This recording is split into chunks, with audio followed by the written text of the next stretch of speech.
उसका एडमिशन ले लीजिए, जिस भी बैच में लेगा, जो भी दे देगा ले लीजिएगा उसका एडमिशन। अजीत अजीत नाम है।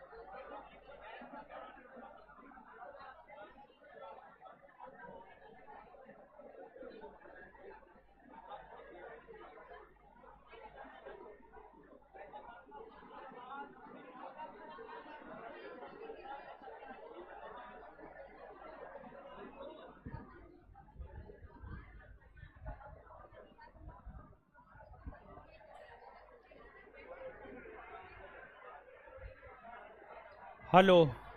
है शांत रहिए न हो। स्मार्ट बबलू, रणबीर कुमार, पंकज कुमार, मनीष यादव, सपना कुमारी, बम बम कुमार यादव, सबको गुड इवनिंग। आप लोग को भी चलिए। गुरुजी लोग, क्या हाल चाल? बढ़िया है? पढ़ लिख रहे हैं ना? पढ़िए लिखिए मन से, ठीक है? तो लिखा नहीं पाए थे पिछले क्लास में, पूरा लिखा दिए थे। जितना बता दिए तो उतना लिखा दिए थे। हाँ लिखा दिए थे, लिखा दिए थे, देख लिए हैं, लिखा दिए थे। आइए पिछले क्लास के चीजों को एक बार हम लोग रिवाइज कर लेते हैं, ठीक है? और होमवर्क भी कुछ दिए थे, मैपिंग करने के लिए दिए थे ना, किए हैं? ऑनलाइन बहुत सारा लड़का जो ऑनलाइन पढ़ता है वो जो है हमारे मोबाइल पे, व्हाट्सएप पे, टेलीग्राम पे भेजा है, देखे थे एक आध गो का।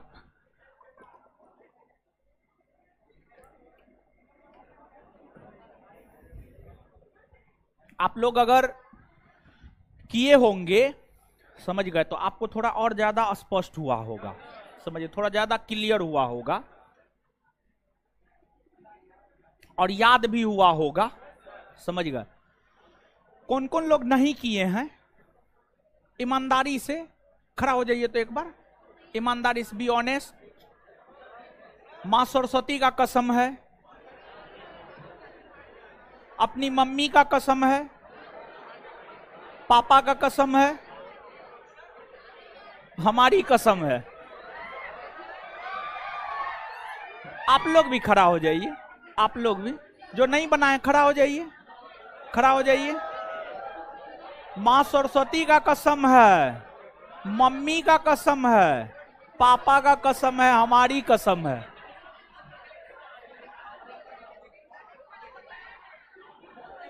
देखिए क्लास में स्थिति देखिए आप लोग, मतलब मैक्सिमम बच्चा नहीं है बना के लाया है। देख लीजिए, देख लीजिए आप ही लोग।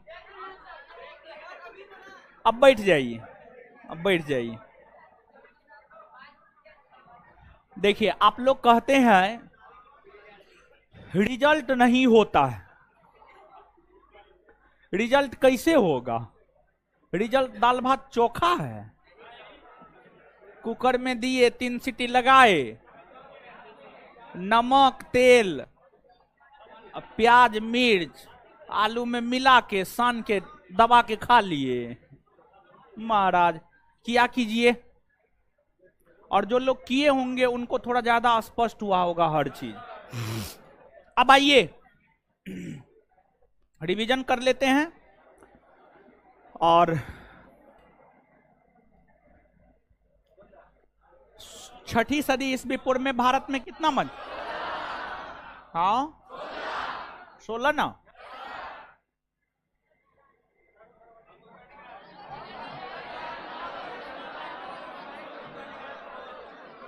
बौद्ध ग्रंथ अंगुत्तर निकाय, बौद्ध ग्रंथ महावस्तु और जैन ग्रंथ भगवती सूत्र। जैन ग्रंथ भगवती। अस्मक की राजधानी कहां? अस्मक की राजधानी पोटलिया, पोटलिया। कुछ लोग तो मुंह से आवाज निकालते, कुछ लोग तो लगता है ससुराल आए। ससुराल ना है आपका, क्लासरूम है, पढ़ने आए हैं, याद करने आए हैं, समझने आए हैं। तो टेलीग्राम पे खोजिए ना, टेलीग्राम पे हम मिल जाएंगे, उस पे टेलीग्राम पे भेज दीजिएगा, व्हाट्सएप पर काहे के लिए भेजिएगा। हाँ अच्छा, क्या गो महाजनपद में गणतंत्र दो गो ना हो? कौन कौन? वज्जी और मल। लिच्छवी ना जानते हैं, ये जो प्रश्न है बिहार के भीतर चपरासी के परीक्षा से लेकर बीपीएससी तक, बिहार का कोई ऐसा परीक्षा नहीं होगा जो इसको ना पूछा होगा। यहां तक कि इंक्लूडिंग मैट्रिक इंटर का परीक्षा भी जो ऑब्जेक्टिव देता है ना, उसमें पूछा है। बिहार का हर परीक्षा इस प्रश्न को पूछा है, आगे भी पूछेगा। समझिए, आप लोग जो स्टेट बिहार वाला टेट सब देते हैं उसमें भी प्रश्न पूछा है, मतलब बिहार का हर परीक्षा इस प्रश्न को पूछा है। आप इसी से अनुमान लगा सकते हैं कि इस प्रश्न का जो है क्या महत्व है। 3 ना, कौन कौन? अंग, वज्जी, मगध। अंग, वज्जी और सबसे मगध ना। उत्तर में गंगा नदी, दक्षिण में कैमूर की पहाड़ी, पूरब में चंपा नदी, पश्चिम में सोन नदी।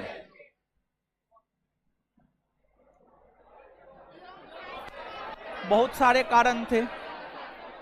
भौगोलिक स्थिति, मगध की भूमि का उपजाऊ होना, योग्य शासक का होना, इत्यादि इत्यादि। वैशाली, समस्तीपुर, वैशाली और समस्तीपुर। उत्तर प्रदेश ना,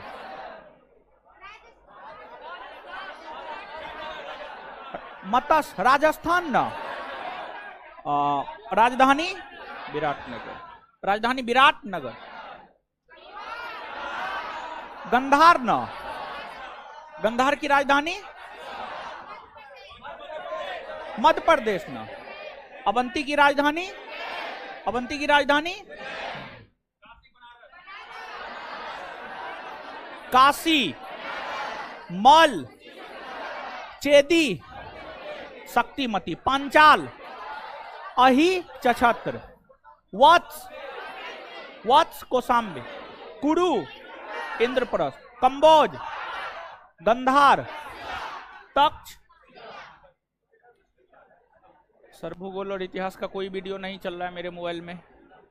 आप जो है नामे दरोगा बाबू रख लिए हैं, दिक्कत यही ना है। देखिए, आपको हम एगो बात बताते हैं, जैसे आप जहां भी सोशल साइट पे है ना, उस पे आप अपना नाम सही रखिए, ठीक है? नाम सही रखिए, यानी अपना पहचान बनाइए ना हो, ठीक है? पहचान बनाने से पहचान बनता है, ऐसे थोड़े पहचान बन जाता है। और गलत नाम से पहचान बन गया तो फिर वो भी दिक्कतें है, समझ गए? तो सही नाम रखिए, जो भी बाबू है उससे मतलब नहीं है।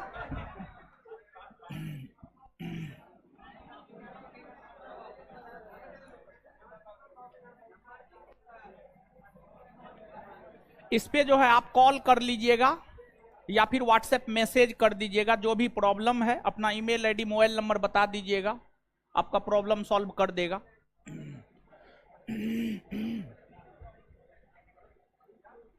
चलिए, पिछला क्लास के लिए कितना, 2 पेज छोड़ दीजिए क्या? 2 पेज, 2 पेज बहुत हुआ। चलिए, अब कमेंट हटा दीजिए, आप पढ़ा रहे हैं।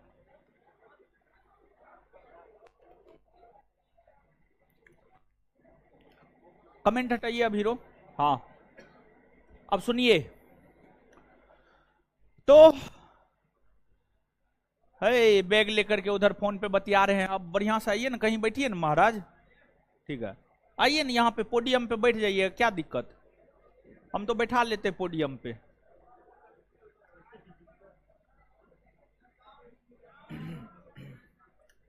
क्या हुआ? हेलो, वो माइक थोड़ा सा इधर उधर हो जाता है ना।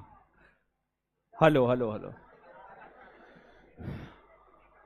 आइए आइए ना, अरे आइए ना महाराज, अरे नए प्रश्न पूछेंगे हम आपसे, आइए। आइए,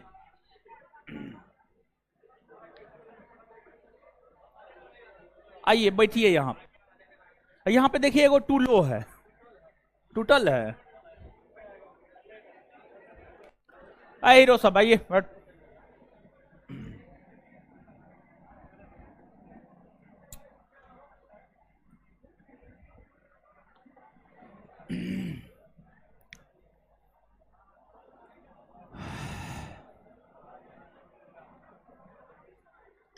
मगध, मगध में आपको सबसे पहले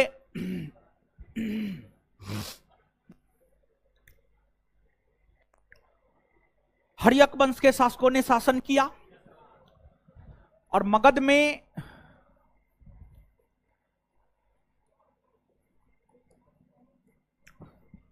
जो हर्यक वंश है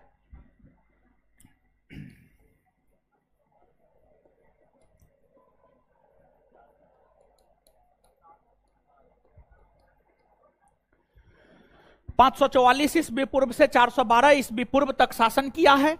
544 ईस्वी पूर्व से 412 ईस्वी पूर्व तक शासन किया है। मगध के भीतर हर्यक वंश के शासन की स्थापना मात्र 15 वर्ष की अवस्था में, मात्र 15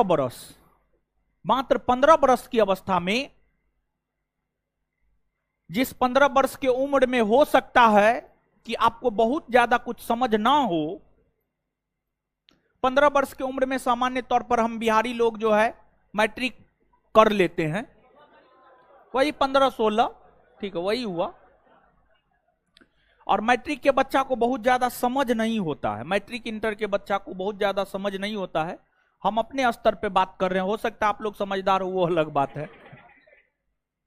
हमको लगता है कि आप हमारे ही स्तर के हैं, समझ गए। तो हमको तो बहुत ज्यादा मैट्रिक इंटर में समझ था नहीं, जो सत्य बात है।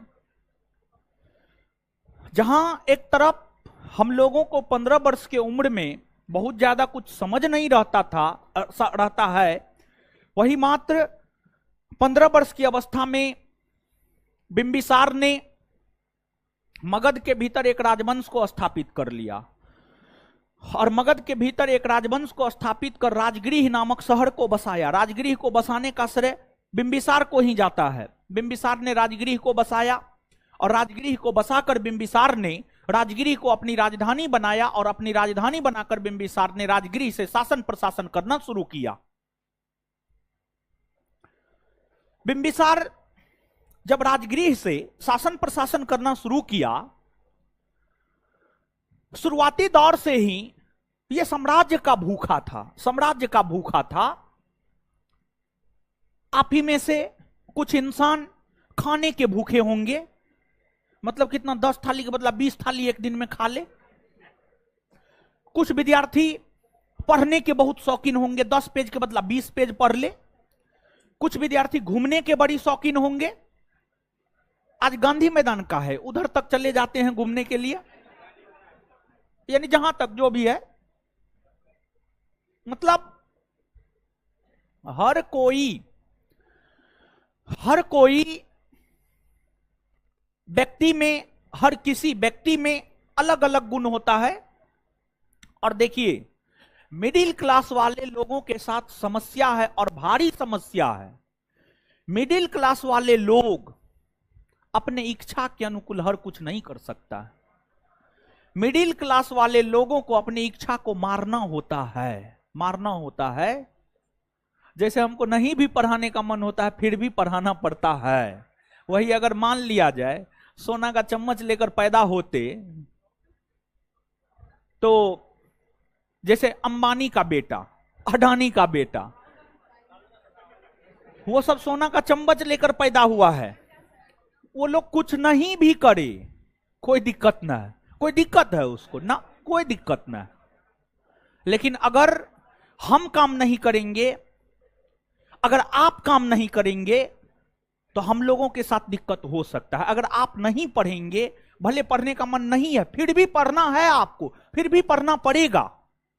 अगर नहीं पढ़ेंगे तो फिर बहुत पीछे हो जाएंगे। कंपटीशन का स्तर बहुत ऊपर है जी, बहुत ऊपर। आप जितना सोच सकते हैं उससे बहुत ज्यादा ऊपर कंपटीशन का स्तर हो चुका है। वैकेंसी है अभी, बताइए ना, अभी कहां बिहार में कोई वैकेंसी? कोई वैकेंसी ना है। केंद्र में कोई वैकेंसी नहीं है। बताइए कहां है वैकेंसी? वैकेंसी है ना? हमको नजर नहीं आ रहा है। वैकेंसी आएगा तो कितना में आएगा? कितना में? 1000 में? 1000 में ना आएगा, 1000 में वैकेंसी आएगा। और विद्यार्थी कितना तैयारी करता है जोड़िएगा ना, पूरे भारतवर्ष में करोड़ों विद्यार्थी तैयारी करता, करोड़ों। तो आप स्वयं सोचिए, करोड़ों विद्यार्थी में हजारों में आपको आना है। कंपटीशन के लेवल का अनुमान लगा लीजिए। आप लोग जो इधर उधर करते हैं, थोड़ा सोचिए। पढ़ने का मन नहीं करे ना, थोड़ा फ्यूचर के विषय में सोचिए। फ्यूचर अपने आप पढ़ने का मन करने लगेगा। क्या बात करते, पढ़ने का मन नहीं करेगा, एकदम मन करेगा। बिंबिसार साम्राज्य का भूखा था, बिंबिसार साम्राज्य का भूखा था। उसको एक बड़ा इलाका चाहिए था, बड़ा सम्राट बनना चाहता था बिंबिसार। और बचपन से ही काफी दूर की सोच रखने वाला था बिंबिसार। बिंबिसार ने साम्राज्य विस्तार को लेकर अलग अलग प्रकार की नीतियां अपनाई। बिंबिसार ने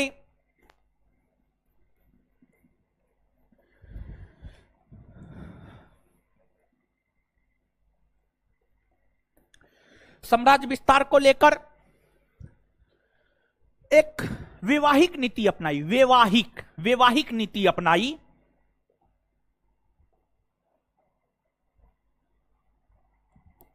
वैवाहिक नीति अपनाई। दूसरा, मैत्रीवत नीति अपनाई।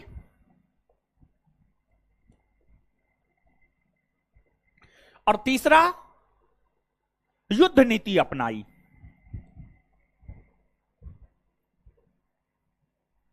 युद्ध नीति अपनाई। जैसे आपको भी पढ़ने में कम से कम 2 प्रकार की नीति तो अपनानी ही चाहिए। एक, पहला प्रयास तो यह करना चाहिए सब्जेक्टिव ऑब्जेक्टिव दोनों याद करे, सब्जेक्टिव भी करे ऑब्जेक्टिव भी करे, दोनों को करते हुए जाए। अगर दोनों नहीं हो पाता है तो सब्जेक्टिव पढ़ने में ज्यादा इंटरेस्ट है तो सब्जेक्टिव पर ज्यादा जोर दीजिए, ऑब्जेक्टिव पढ़ने में ज्यादा इंटरेस्ट है तो ऑब्जेक्टिव पर ज्यादा जोर दीजिए। ऐसे कंसेप्चुअली सब्जेक्टिव पढ़ते हुए ऑब्जेक्टिव जब आप बनाते हैं ना, जब आप ऑब्जेक्टिव को डील करते हैं ना, ऑब्जेक्टिव को टैकल करते हैं ना, तो वो आपके कॉन्फिडेंस को बढ़ाता है। कभी आप करके देखिएगा। और ऐसा तो हम इतिहास में करवाए हैं महाराज। पहला चैप्टर में नहीं बोले थे जाकर के बनाइएगा? हड़प्पा सभ्यता में भी तो बोले थे, वैदिक सभ्यता में भी तो बोले थे कि कोई भी ऑब्जेक्टिव जाकर के बनाइएगा। कोई बनाए थे? कौन कौन लोग बनाए थे? हाथ खड़ा कीजिए।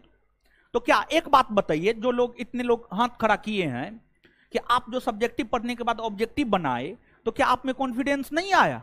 एकदम आया होगा आप में कॉन्फिडेंस। समझ गए?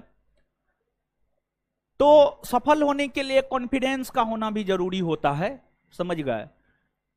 बिना कॉन्फिडेंस के आप अच्छे विद्यार्थी होते हुए भी परीक्षा में असफल हो जाइएगा। तो कॉन्फिडेंस भी होना जरूरी होता है। और कॉन्फिडेंस कहने से नहीं आ जाता है, कॉन्फिडेंस पढ़ने से आता है, पढ़ने से।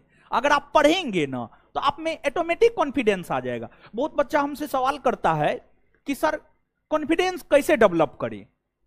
अरे कॉन्फिडेंस डेवलप करने का चीज थोड़े है, वो तो आप में अपने आप हो जाएगा। अगर आप सही रूप में पढ़िएगा, सब्जेक्टिव को टैकल करते, सब्जेक्टिव को समझते हुए ऑब्जेक्टिव टैकल करेंगे, ऑब्जेक्टिव बनाएंगे, अपने आप में कॉन्फिडेंस आ जाएगा। अपने आप स्वयं आ जाएगा कॉन्फिडेंस आप में। बहुत ऐसा चीज होता है जो आपके भीतर स्वयं डेवलप हो जाता है, लेकिन आपको लगता है कि इसके लिए हमको कुछ करना होगा ना। कुछ नहीं करना है। कॉन्फिडेंस भी आप में अपने आप आ जाएगा। अच्छा ढंग से पढ़ते जाइएगा, रेगुलर क्लास कीजिएगा, सब्जेक्टिव ऑब्जेक्टिव करते जाइएगा, परीक्षा का क्वेश्चन देखते जाइएगा, ऑटोमेटिक कॉन्फिडेंस आ जाएगा आपके भीतर।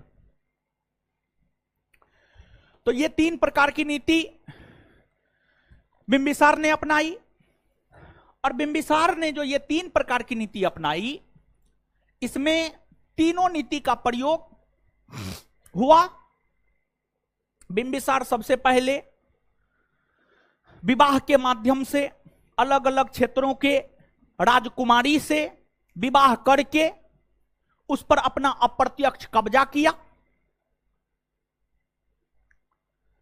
इतिहासकार कहते हैं कि बिंबिसार ने 500 विवाह किया, 500 विवाह। लेकिन ये अतिशयोक्तिपूर्ण डाटा है, मतलब ये जो है कल्पना पर आधारित डाटा है, लेकिन फिर भी इतिहासकार कहते हैं तो मानकर चलेंगे। ऐसे आज तक कोई परीक्षा ये प्रश्न पूछा है नहीं, और हमको नहीं लगता है कि ये पूछना भी चाहिए, नहीं पूछना चाहिए। लेकिन कुछ इतिहासकार ऐसा कहते हैं कि बिंबिसार 500 विवाह किया और उस माध्यम से अपने साम्राज्य का विस्तार किया। बिंबिसार के विषय में यहां तक कुछ इतिहासकार कहते हैं कि अगर किसी एक गांव की कोई मुखिया, गांव का कोई मुखिया महिला होती थी ना, एक गांव भी किसी महिला के अधीन होता था ना, उससे भी बिंबिसार विवाह कर लेता था कि कम से कम वो गांव तो मेरे अधीन आ जाएगा। और एक वैशाली की वेश्या थी आम्रपाली, आम्रपाली का वैशाली में काफी प्रभाव था, और उस आम्रपाली के साथ भी विवाह किया था बिंबिसार ने, आम्रपाली के साथ भी विवाह किया था बिंबिसार ने। एक मूवी आया है आलिया भट्ट का, क्या नाम है, गंगूबाई, देख लिया आप लोग? हाँ, यानी मूवी में पीछे नहीं रहते ना, बढ़िया है, देखिए। चलिए सुनिए अब, बिंबिसार की अगर बात करें हम, तो बिंबिसार का जो है पहला विवाह कौशल नरेश प्रसेनजीत की बहन महाकोशला के साथ हुआ। कौशल नरेश, बिंबिसार का पहला विवाह।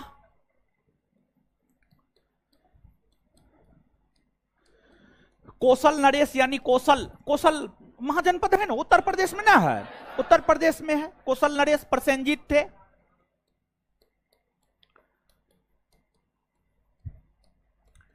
प्रसेनजीत की बहन थी, उसका नाम था महाकोशला। क्या नाम था? महाकोशला। प्रसेनजीत की बहन महाकोशला के साथ बिंबिसार का पहला विवाह हुआ। बिंबिसार का जब पहला विवाह हुआ ना, तो जो कौशल नरेश प्रसेनजीत थे, कौशल नरेश प्रसेनजीत थे, उन्हीं के अधीन जो है ना काशी का क्षेत्र भी था, उन्हीं के अधीन काशी का क्षेत्र भी था।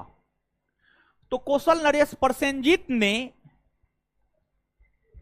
बिंबिसार को दहेज के तौर पर काशी का क्षेत्र दे दिया, दहेज के तौर पर काशी का क्षेत्र दे दिया, और कहा कि ये काशी आप लीजिए, अपना कर की वसूली कीजिए।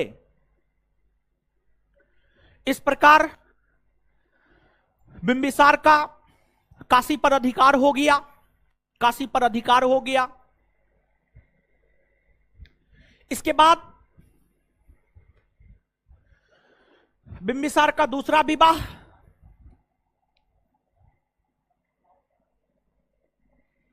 लिच्छवी राजकुमारी चेलना के साथ हुआ। लिच्छवी राजकुमारी चेलना,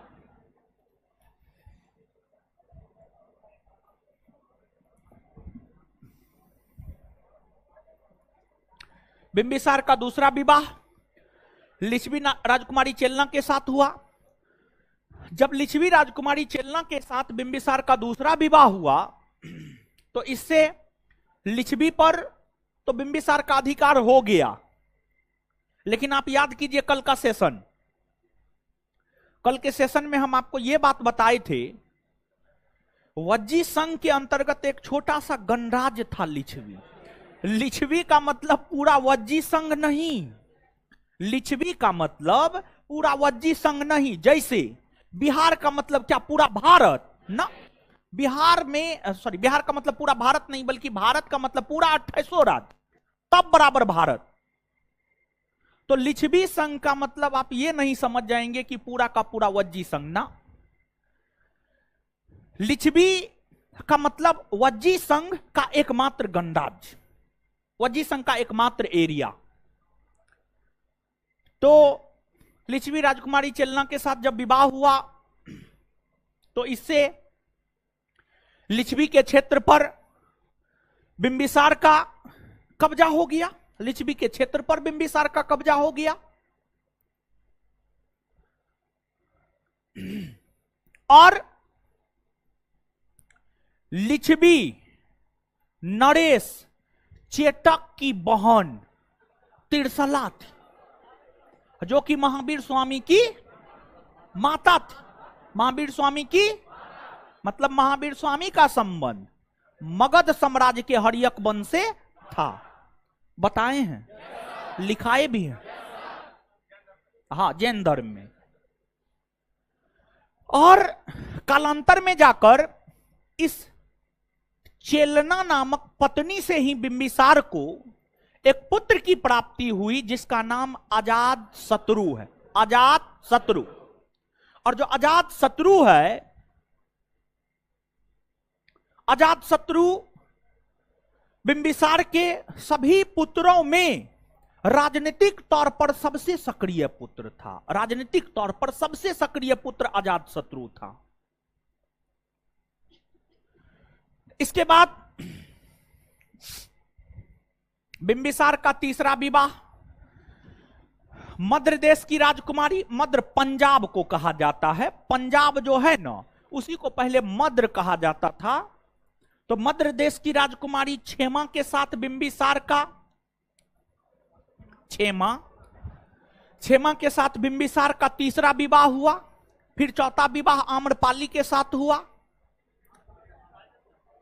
इस प्रकार से कई सारे विवाह किए। और आप देख सकते हैं, आप समझ सकते हैं कि इस विवाह के माध्यम से, इस वैवाहिक नीति के माध्यम से बिंबिसार ने अपने साम्राज्य का विस्तार किया, अपने साम्राज्य का विस्तार किया। अब इसके बाद बिंबिसार ने दूसरा मैत्रीवत संबंध भी स्थापित किया। जैसे कि बिंबिसार का राजवेद था, बिंबिसार का राजवेद था, यानी बिंबिसार का डॉक्टर था, आज के संदर्भ में डॉक्टर, बिंबिसार का डॉक्टर था जीवक, जीवक। बिंबिसार के जान पहचान में किसी भी सगे संबंधी, दोस्त, घर परिवार में किसी का भी तबीयत बिगड़ता था तो बिंबिसार अपने राजवेद जीवक को भेज देता था। जैसे बिंबिसार के समय महात्मा बुद्ध, महावीर स्वामी दोनों ने उपदेश दिए, लेकिन बिंबिसार की घनिष्ठता बुद्ध से ज्यादा बढ़ गई थी। बिंबिसार की घनिष्ठता महात्मा बुद्ध से ज्यादा हो गई थी और बिंबिसार ने बौद्ध धर्म को ही अपनाया, बिंबिसार ने बौद्ध धर्म को ही अपनाया। सॉरी, हाँ ठीक है। और बिंबिसार का परम मित्र हुआ करता था गौतम बुद्ध, मैत्रीवत संबंध था दोनों के बीच। और इस मैत्रीवत संबंध ने भी मगध साम्राज्य को शक्तिशाली बनाया और इस मैत्रीवत संबंध ने बौद्ध धर्म को भी शक्तिशाली बनाया। मतलब जो बिंबिसार और महात्मा बुद्ध की दोस्ती थी, वो दोस्ती दोनों को लाभ पहुंचाया, दोनों को लाभ पहुंचाया वो दोस्ती। और महात्मा बुद्ध के प्रभाव अवंती तक के क्षेत्रों में होने के कारण बिंबिसार ने यह तय किया कि अवंती के शासक, बिंबिसार के समकालीन अवंती के शासक थे चंद प्रद्योत। अवंती के शासक थे चंद प्रद्योत। अवंती के शासक चंद्र प्रद्योत बीमार पड़ गए और चंद प्रद्योत भी बिंबिसार की भांति ही साम्राज्य का भूखा था और शक्तिशाली भी था। तो बिंबिसार को इस बात का एहसास हो गया, चंद प्रद्योत को तो हम पराजित कर नहीं सकते हैं। तो फिर बिंबिसार ने उनके साथ दोस्ती का हाथ आगे बढ़ाया और अपने राजवेद जीवक को उनकी सेवा में भेजकर दोस्ती का हाथ आगे बढ़ाया और जीवक चंद प्रद्योत की सेवा किया और फिर दोनों के बीच मैत्रीवत संबंध स्थापित हो गया। दोनों एक दूसरे को मदद करने लगे। फिर इसके बाद बिंबिसार ने तीसरी नीति जो अपनाई वो युद्ध नीति थी। बिंबिसार के समकालीन अंग के शासक थे ब्रह्मदत्त। अंग महाजनपद के शासक थे कौन? ब्रह्मदत्त। ब्रह्मदत्त ने बिंबिसार की अधीनता को स्वीकार नहीं किया, ना बिंबिसार के साथ दोस्ती का हाथ बढ़ाया, ना ही वैवाहिक नीति अपनाई। इसलिए बिंबिसार ने अंग पर आक्रमण किया। अंग के शासक ब्रह्मदत्त के साथ बिंबिसार युद्ध लड़े और उस युद्ध में ब्रह्मदत्त को पराजित किया बिंबिसार। और उस पर तो गुस्सा था, ब्रह्मदत्त पर काफी गुस्सा था कि हम तुम्हारे साथ मैत्रीवत संबंध स्थापित करना चाहते थे, तुम वो नहीं किया। वैवाहिक संबंध स्थापित करना चाहते थे, तुम वो नहीं किया। अब मरो तुम। और बिंबिसार ने फिर ब्रह्मदत्त की हत्या कर दी। ब्रह्मदत्त की हत्या करके बिंबिसार ने अंग को जीतकर अपने साम्राज्य में मिला लिया और बिंबिसार ने अंग का शासक अपने पुत्र अजातशत्रु को बनाया। फिर अजातशत्रु अंग चले गए, अपना शासन प्रशासन करने लगे। बिंबिसार की कई पत्नियां थी, तो संतान भी बहुत सारे थे बिंबिसार के। अब अजातशत्रु जब मगध से बाहर थे तो मगध के राज दरबार में जो भी बातें होती थी, स्पाई मतलब जासूस, गुप्तचर, बरीद, बिंबिसार को सूचित करते रहते थे, फलना हो रहा है, चिलना हो रहा है, ढेकना हो रहा है। और बिंबिसार की अगर हम बात करें तो बिंबिसार अपना उत्तराधिकारी जो है ना अजातशत्रु को ही बनाना चाहता था, क्योंकि कोई भी पिता अपना उत्तराधिकारी अपने योग्य संतान को ही घोषित करता है। तो अजातशत्रु योग्य था, तो बिंबिसार अपना उत्तराधिकारी उसी को बनाता। लेकिन अजातशत्रु का कान मगध के राज दरबार के पदाधिकारियों ने भर दिया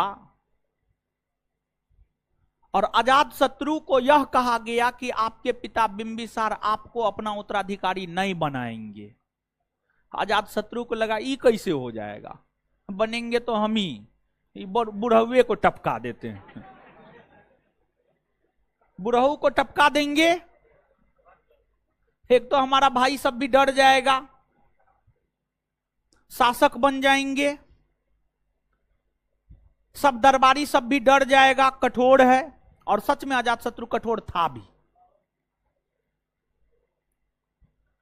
अजातशत्रु गद्दी प्राप्त करने के लिए अपने पिता की हत्या कर दी और अपने पिता की हत्या कर अजातशत्रु ने गद्दी प्राप्त किया और फिर बिंबिसार का उत्तराधिकारी अजातशत्रु बना।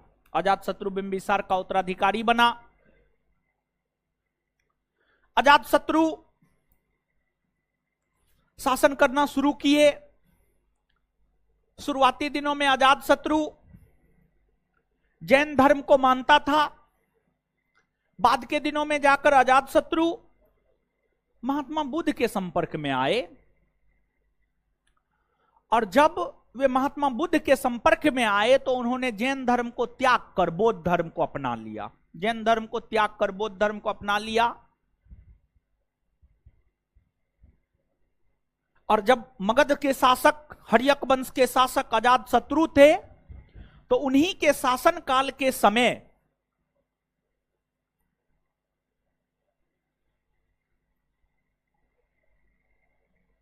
महात्मा बुद्ध का देहावसान हो गया। महात्मा बुद्ध के देहावसान होने के बाद अजातशत्रु ने बौद्ध धर्म के सम्मान में महात्मा बुद्ध को श्रद्धांजलि व्यक्त करने हेतु अपने संरक्षण में प्रथम बौद्ध सम्मेलन का आयोजन करवाया। और फिर अजातशत्रु की बात करें, बिंबिसार का जीन था अजातशत्रु में। बिंबिसार साम्राज्य का भूखा, अजातशत्रु भी साम्राज्य का भूखा। और जब अजातशत्रु बिंबिसार की हत्या करके गद्दी पर बैठ गया, तो कौशल नरेश प्रसेनजीत ने घोषणा किया कि तुम तो हमारा अपना भांजा थोड़े है ना, तुम तो सौतेला भांजा है। कोनो महाकोसला से अजातशत्रु थोड़े पैदा हुआ था ना, चेलना से पैदा हुआ था। और महाकोसला प्रसेनजीत की बहन थी। तो सौतेला सौतेला होता है, अपना अपना होता है। लेकिन कोई कोई सौतेला भी बढ़िया होता है। एक्सेप्शनल केस में, अपवाद में, ऐसे सौतेला सौतेला ही होता है। समझ गए? कभी भी जो है ना, आगे जब बढ़ेंगे आप जीवन में तो आगे बढ़ना ही है। तो एक तो शादी दूगो नहीं कीजिएगा, कभी नहीं। शादी दूगो कभी नहीं कीजिएगा, एगो सफिशियंट है। समझ गए? और अगर एगो सफिशियंट है और नहीं तो फिर आगे आपका दुर्दशा लिखा हुआ है। एगो टिकली मांगेगी, एगो सिंदूर। देते रहिए अब। और जानते हैं सबसे बड़ा चीज खुशी होता है, खुशी। सबसे बड़ा चीज खुशी। और अगर जीवन में खुश रहना चाहते हैं ना, तो हम तो यही कहेंगे, शादी मत कीजिएगा। हमको तो भाई जीवन में खुश रहना है। समझ गए? चलिए अब सुनिए आगे। तो अजातशत्रु जब अपने पिता बिंबिसार की हत्या कर गद्दी प्राप्त किया, तो कौशल नरेश प्रसेनजीत ने घोषणा किया कि काशी हम मगध से वापस ले रहे हैं। तो काशी जो है प्रसेनजीत ले लिया, छीन लिया अजातशत्रु। कहा ना, तू अपन बाप का नहीं हुआ है, मेरा तुम खाक होगा। और वो भी सौतेला है, तुम मेरा भी नहीं होने वाला है। तो अजातशत्रु से काशी का क्षेत्र बिंबिसार ले लिया। अब अजातशत्रु से काशी का क्षेत्र प्रसेनजीत ले लिया। अब अजातशत्रु बमकने लगा। तो अजातशत्रु को उनके सलाहकार ने समझाया कि यहां पर बमकने से कुछ होने वाला है, जाकर के युद्ध लड़िए, प्रसेनजीत को पराजित कीजिए, तभी वो देगा, नहीं तो नहीं देने वाला है काशी का क्षेत्र।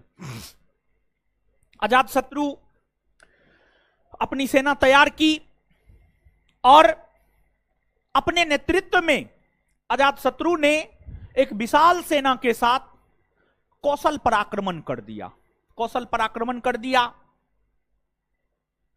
और जब अजातशत्रु ने कौशल पर आक्रमण किया, तो अजातशत्रु और कौशल नरेश प्रसेनजीत के बीच घमासान युद्ध हुआ, और उस युद्ध के क्रम में ही अजातशत्रु की नजर प्रसेनजीत की पुत्री वजीरा पर पड़ा। प्रसेनजीत की पुत्री वजीरा पर पड़ा, और युद्ध का जब परिणाम आया तो अजातशत्रु की जीत हुई। अजातशत्रु की जीत हुई। अजातशत्रु की जीत होने के बाद अब प्रसेनजीत को अजातशत्रु के साथ समझौता करना पड़ा। जब अजातशत्रु और प्रसेनजीत के बीच समझौता होने लगा तो अजातशत्रु ने प्रसेनजीत को कहा, काशी तो लेवे करेंगे, वजीरा को भी लेकर जाएंगे। और स्थितियां ऐसी थी कि ना चाहते हुए भी प्रसेनजीत को अपनी पुत्री वजीरा का विवाह अजातशत्रु के साथ करवाना पड़ा, और काशी का क्षेत्र भी देना पड़ा। लेने के लिए गया था काशी, लेकर आ गया काशी और वजीरा दोनों। ठीक है हुआ।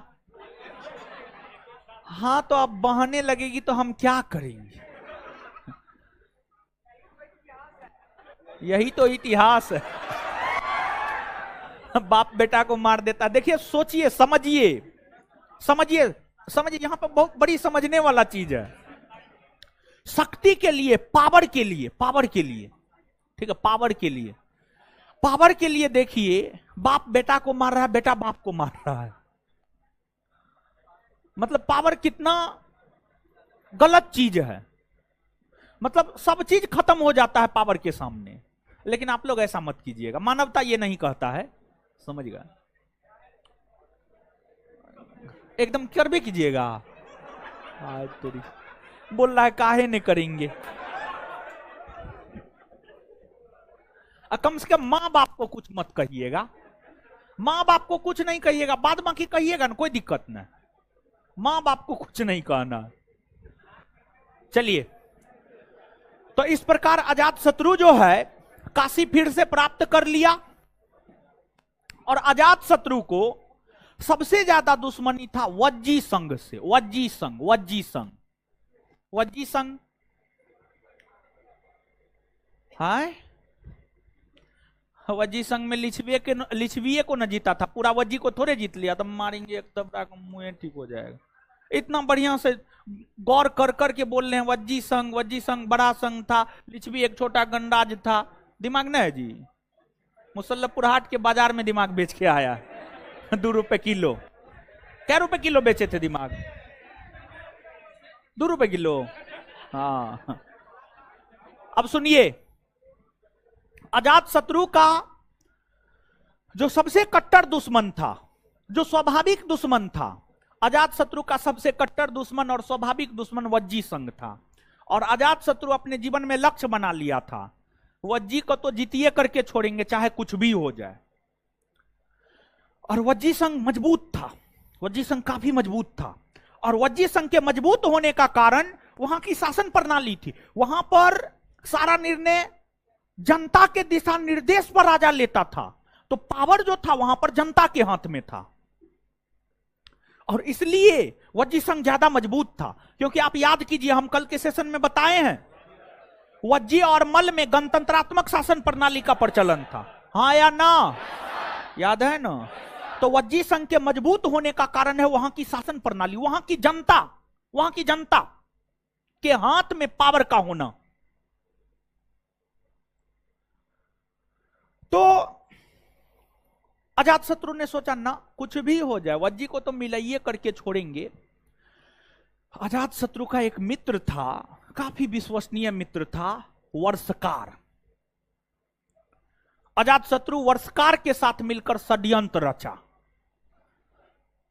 और अजातशत्रु वर्षकार को कहा, आप जो है ये अफवाह फैलाइए वज्जी संघ में जाकर कि हमें अजात शत्रु ने, यानी वर्षकार को अजात शत्रु ने अपमानित किया और दरबार से बाहर कर दिया। और लोग विश्वास कर जाएगा, कहे कि हम अपने बाप को मार करके न गद्दी प्राप्त किए हैं, इसलिए लोग विश्वास कर जाएगा। विश्वास करने के विषय में आप चिंता मत कीजिए, जब हम अपने बाप का नहीं हुए तो छोड़िए आप। तो दोनों षड्यंत्र रचा और फिर वर्षकार वज्जी संघ जाकर के अफवाह फैलाने लगा, हमको अजात शत्रु अपमानित किया, हमारे साथ दुर्व्यवहार किया, हमें राज दरबार से निकाल दिया। तो वज्जी संघ को लगा कि ना, अजात शत्रु का ही दुश्मन है, इसको रखना चाहिए। वज्जी संघ को ये बात लगा। अब उसको पते नहीं था कि जो है गुप्तचर है अजात शत्रु का। तो वर्षकार गए वज्जी संघ, और वर्षकार अपनी नीतियों के तहत वज्जी संघ को खोखला कर दिया। वज्जी संघ को खोखला कर दिया, कमजोर कर दिया। कभी कभी आपके जीवन में भी कुछ ऐसे लोग आएंगे जो आपके जीवन को बर्बाद करके चले जाएंगे, समझ गए। कभी कभी ये होता है। कभी कभी आपके परिवार में, आपके सगे संबंधी में से कोई एक ऐसा आपके परिवार में इंटर कर जाएगा जो आपके परिवार को खोखला कर देगा, समझ गए। और इस प्रकार के जो लोग होते हैं ना, उसका स्वर बड़ी मीठा होगा, समझ गए। जो बढ़िया बढ़िया फुला फुला करके आपसे बात करे ना, आप समझ जाइए ये मेरा कट्टर दुश्मन है, समझ गए। और उस प्रकार के लोगों से बचिए। तो वर्षकार ने अपनी नीतियों के तहत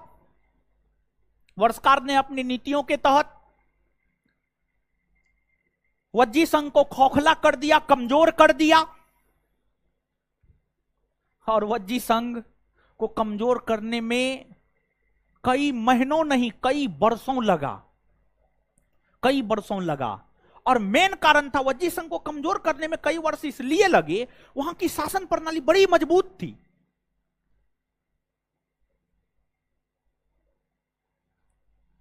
तो अंततः वर्षकार अपनी कुटिल नीतियों के तहत वज्जी संघ को कमजोर कर दिया। और फिर वर्षकार अजात शत्रु को संदेश पहुंचवाया, कीजिए ना आक्रमण, जीत लीजिएगा, कोई दिक्कत ना है। और वर्षकार के संकेत पर अजात शत्रु वज्जी संघ पर आक्रमण किया, जीत लिया, और जीत करके अपने साम्राज्य में मिला लिया।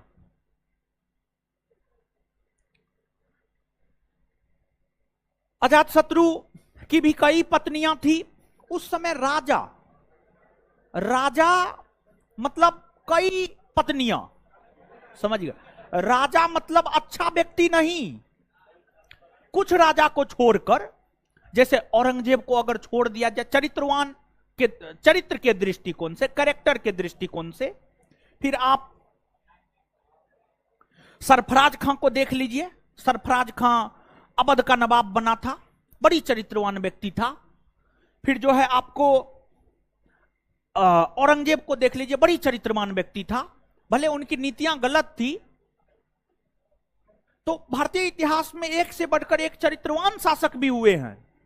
और ऐसा नहीं है कि सब चरित्रहीन शासक ही हुए हैं ना, सब चरित्रहीन शासक नहीं हुए, कुछ चरित्रवान शासक भी हुए हैं।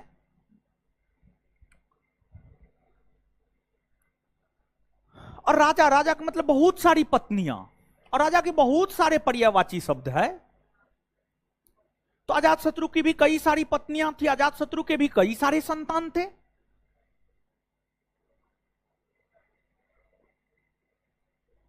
तो उत्तराधिकारी तो हर कोई बनना चाहता है, चाहे छोटा बड़ा हो, बड़ा बेटा, छोटा बेटा हो, बड़ा बेटा हो, उससे मतलब नहीं है। राजा तो हर कोई बनना चाहता है, कौन राजा नहीं बनना चाहता, हर कोई राजा बनना चाहता है। अजातशत्रु का एक पुत्र था उदाइन को लगा ये बूढ़ाऊ को जो है ना मारना होगा, नहीं तो ये दूसरे किसी को ना बना दे। और फिर उदाइन ने अपने पिता अजात शत्रु की हत्या कर दिया और गद्दी प्राप्त कर लिया। मतलब देख रहे हैं, गद्दी प्राप्त करने के लिए अपने बापे को मार दे रहा है। हाँ, यही कारण है कि हर्यक वंश को पितृहंता वंश कहा जाता है। पितृहंता वंश, पितृहंता वंश भी कहा जाता है। और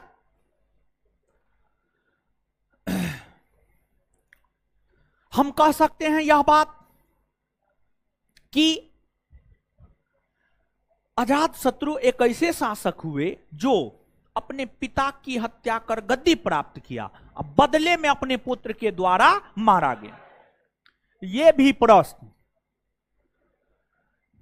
बिहार दरोगा, बिहार पुलिस, यानी हाल फिलहाल में 2015 के बाद के परीक्षा में यह प्रश्न नहीं पूछा गया, लेकिन 2015 के परीक्षा के प्रश्न को देखेंगे, बिहार के परीक्षा को देखेंगे तो उसमें लगभग ये प्रश्न पूछे गए हैं।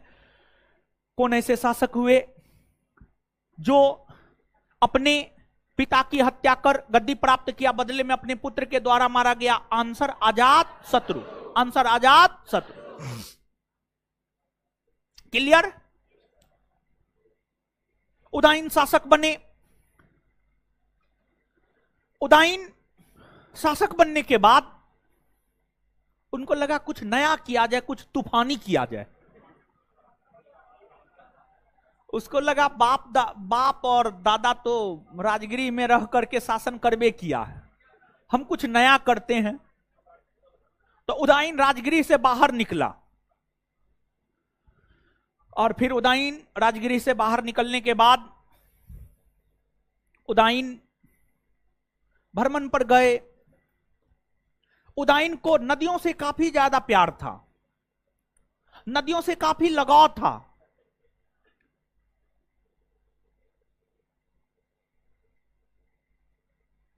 नदियों के किनारे जाना उन्हें पसंद था, नदियों की लहरों को देखना उन्हें पसंद था।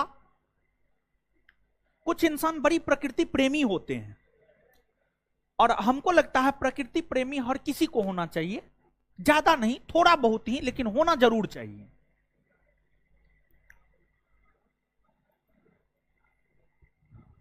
तो उनको लगा कि राजगिरी में क्या रहेंगे, ये चारों तरफ पहाड़ से घिरा हुआ है, एकदम कुप भवन जैसा राजगिरी लग रहा है। तो उन्होंने गंगा और सोन नदी उधर सोनपुर तरफ, नहीं नहीं नहीं, नहीं इधर इधर दक्षिणी भाग में, दक्षिणी पश्चिमी भाग में, इधर दानापुर में सोन नदी गंगा से मिलती है।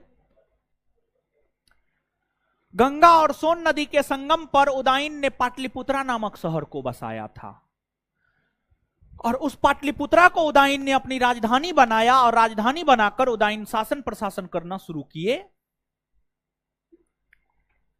उदाईन ने जिस पाटलिपुत्रा को स्थापित किया, वही पाटलिपुत्रा आज के डेट में पटना के नाम से जाना जाता है। पटना, और पटना को कई नाम से जाना जाता है, जैसे कुसुमपुर, अजीमाबाद, ये सब पटना का नाम।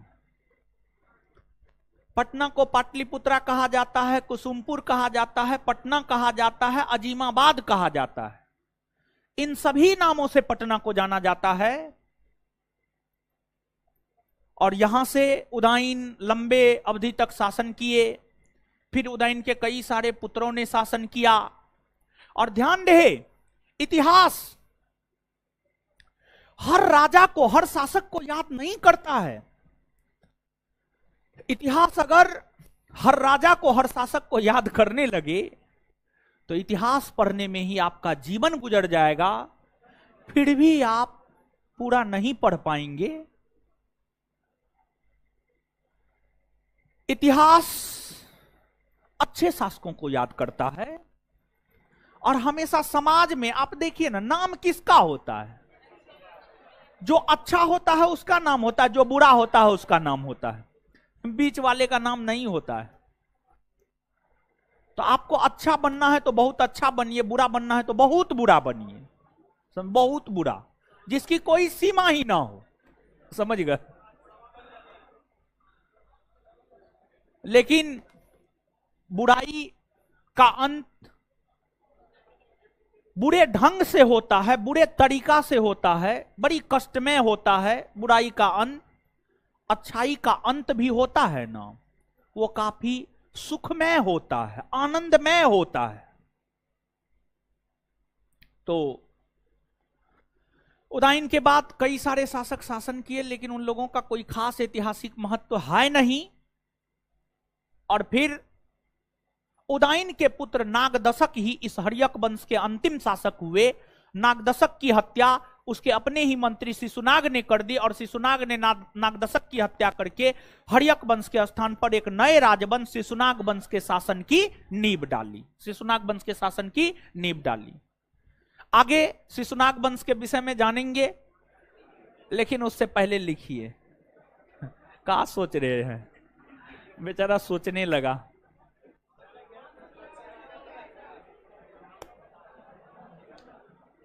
हेडिंग मारिए मगध, मगध हो मगध। एक पेज काहे के लिए छोड़िएगा? अब छोड़िएगा काहे पेज उज। और देखिए भाई जी लोग, मगध हो मगध जो हेडिंग मारिएगा ना, ऐसे हेडिंग मारिए जैसे बोल रहे हैं, ऐसे हेडिंग मारिएगा। और हर्यक वंश लिखिएगा, फिर शिशुनाग लिखिएगा।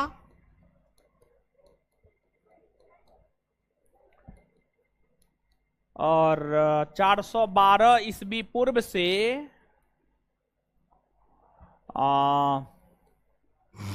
344 और फिर नंद नंद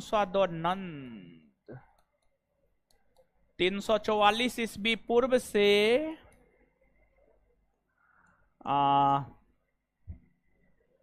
323 ईस्वी पूर्व, ऐसे हेडिंग मारिएगा, ठीक है।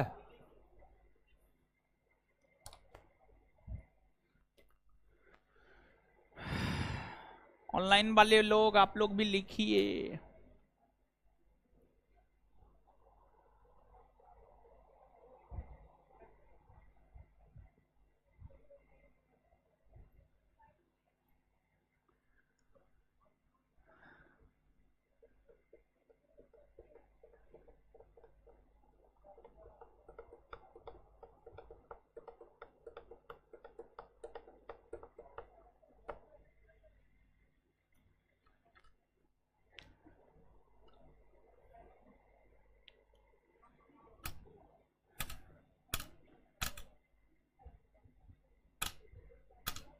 लिख लिए? लिखिए अब। है हाँ तो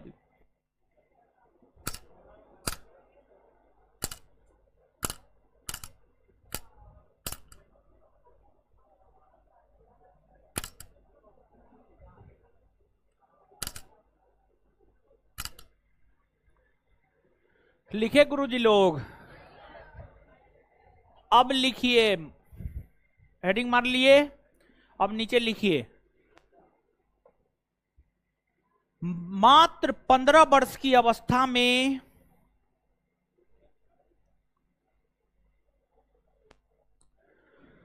मात्र 15 वर्ष की अवस्था में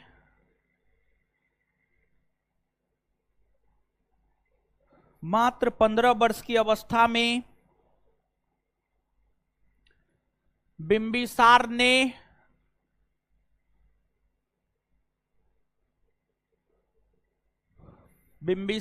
मगध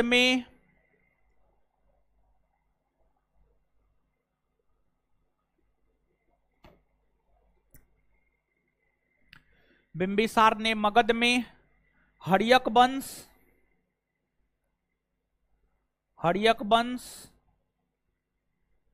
के शासन की स्थापना किया।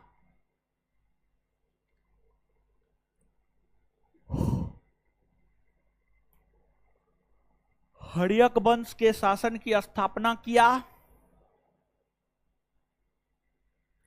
तथा राजगृह तथा राजगृह को बसाकर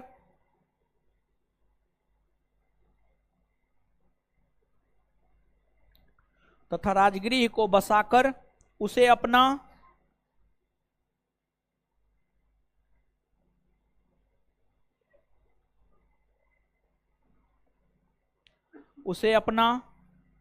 राजधानी नगर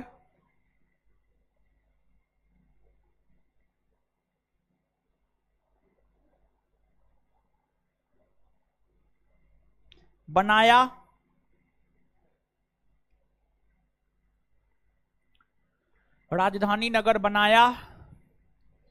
बिंबिसार, उसी में लिखते जाइएगा।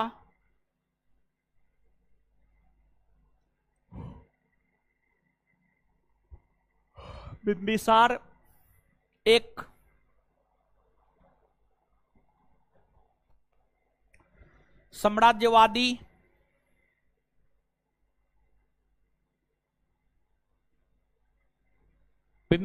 एक साम्राज्यवादी शासक था।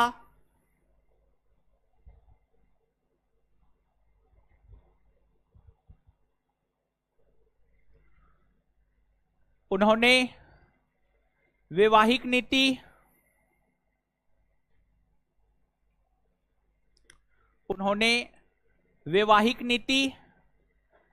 नीति कौमा मैत्रीवत संबंध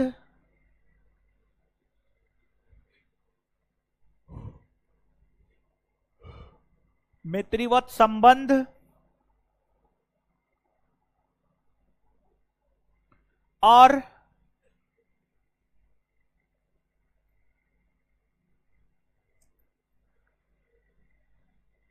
युद्ध नीति के तहत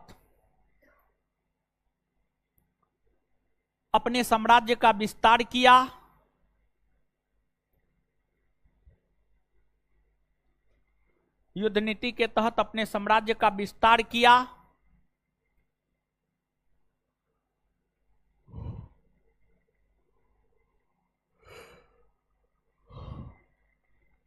फुल स्टॉप।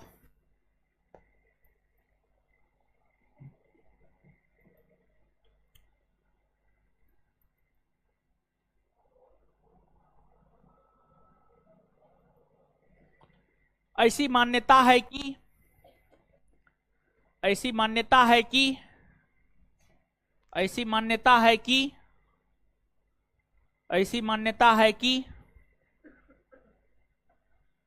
बिंबिसार ने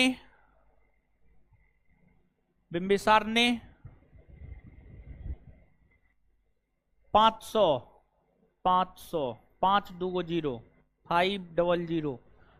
विवाह कर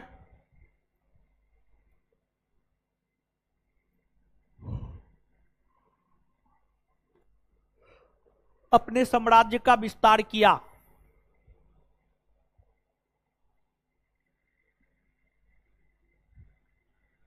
एक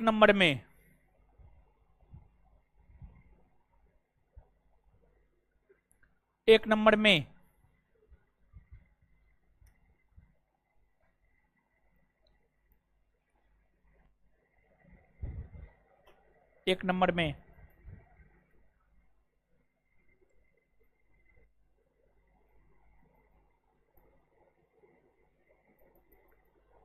बिंबिसार का पहला विवाह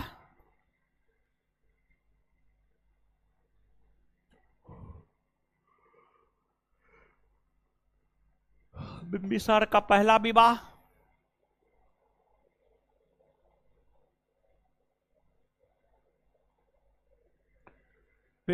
पहला विवाह कौशल नरेश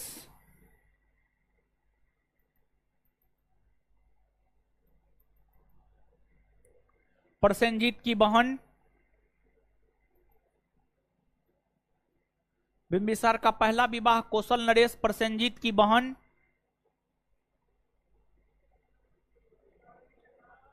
हाय फिर से हाय अच्छा प्रसेनजीत नहीं लिखने होता है, गलते लिखिए, लिखिए। हम तो अब नहीं ऊपर करेंगे बोर्ड और नहीं हटेंगे सामने से, गलतियां लिखिए आप। बिंबिसार का पहला विवाह कौशल नरेश प्रसेनजीत की बहन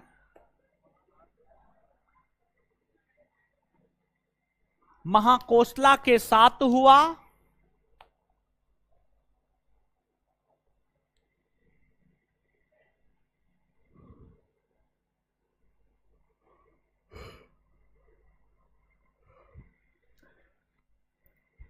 इस विवाह उपरांत इस विवाह उपरांत बिंबिसार को दहेज के रूप में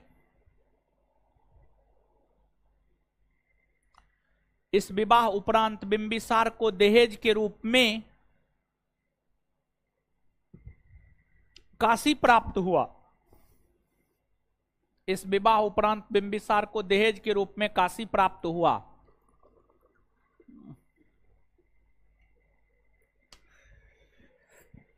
काशी प्राप्त हुआ। अब 2 नंबर में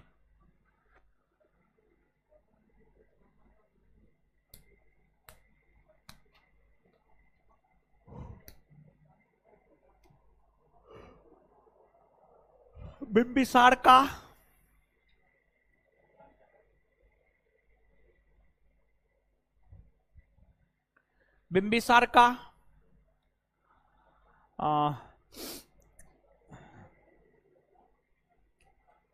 दूसरा विवाह,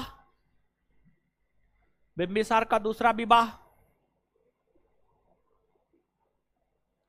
लिच्छवी राजकुमारी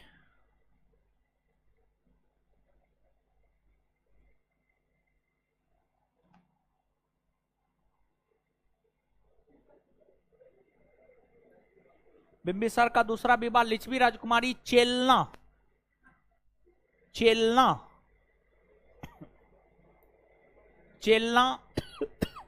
के साथ हुआ।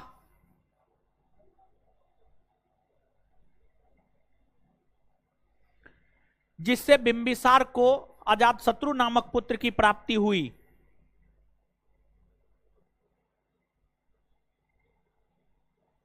जिससे बिंबिसार को अजातशत्रु नामक पुत्र की प्राप्ति हुई।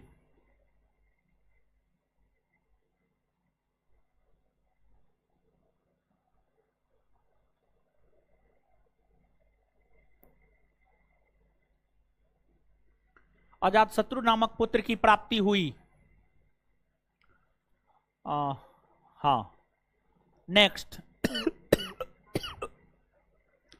बिंबिसार का तीसरा विवाह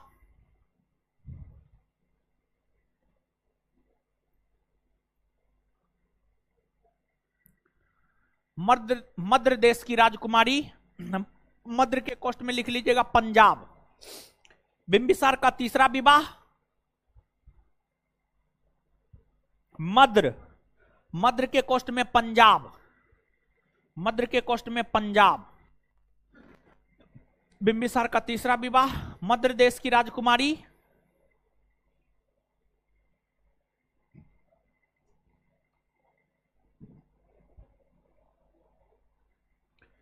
बिंबिसार का तीसरा विवाह मद्र देश की राजकुमारी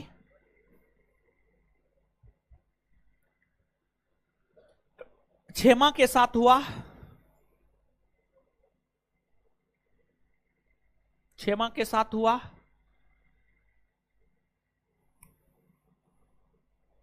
नेक्स्ट पॉइंट बिंबिसार का चौथा विवाह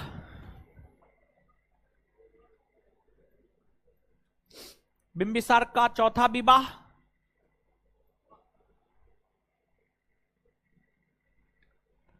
वैशाली की वेश्या वैशाली की वेश्या आम्रपाली के साथ हुआ।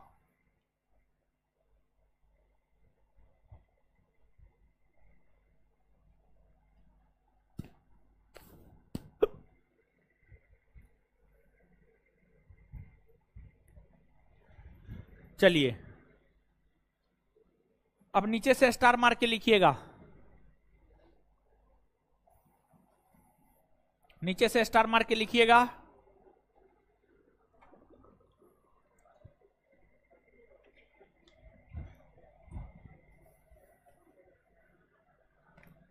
बिंबिसार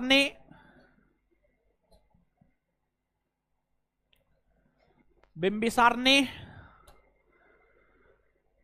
अवंती के शासक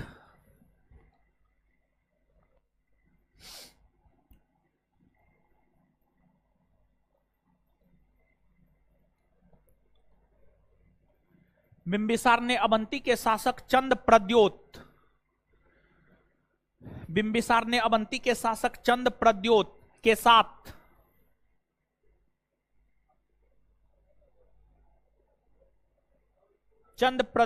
साथ मैत्रीवत संबंध स्थापित किया।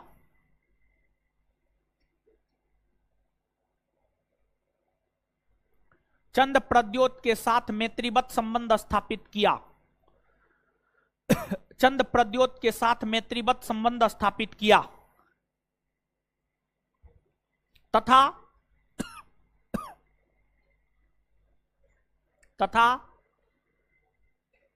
बिंबिसार अपने राजवेद जीवक को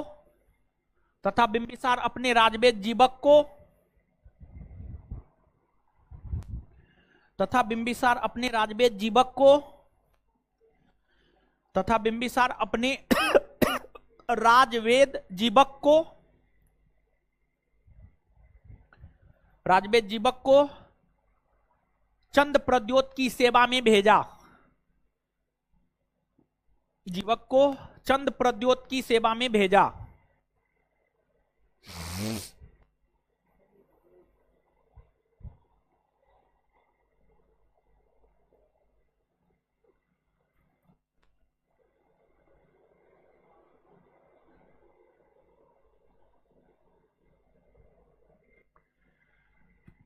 चंद प्रद्योत की सेवा में भेजा, फुल स्टॉप।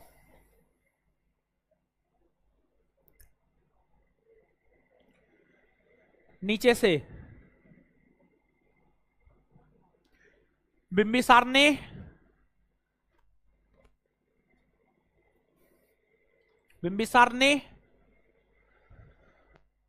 साम्राज्य विस्तार को लेकर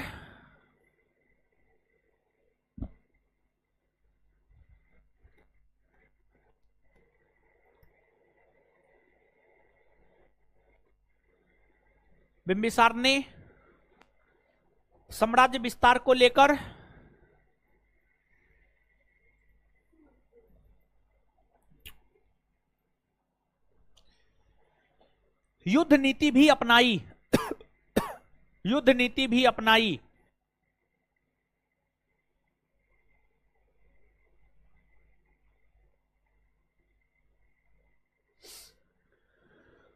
युद्ध नीति भी अपनाई, फुल स्टॉप। युद्ध नीति के तहत, उसी में युद्ध नीति के तहत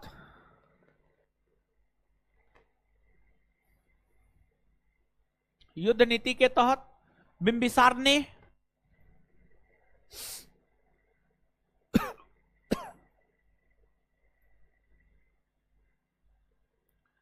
युद्ध नीति के तहत बिंबिसार ने अंग महाजनपद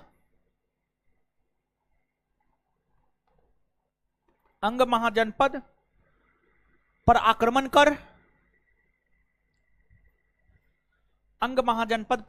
कर वहां के शासक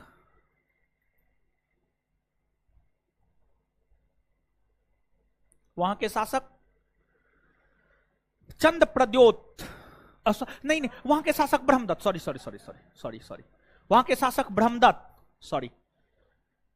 के शासक ब्रह्मदत्त को पराजित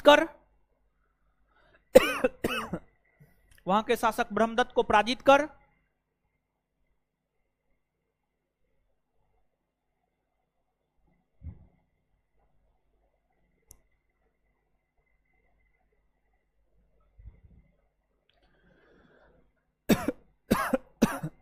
ब्रह्मदत्त को पराजित कर, पराजित कर। अंग को, अंग को अपने साम्राज्य में मिला लिया, अंग को अपने साम्राज्य में मिला लिया।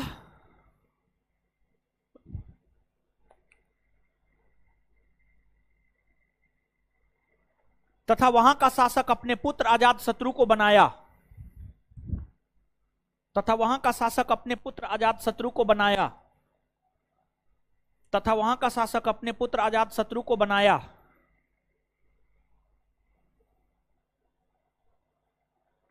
वहां का शासक अपने पुत्र अजातशत्रु को बनाया। अब नीचे से बिंबिसार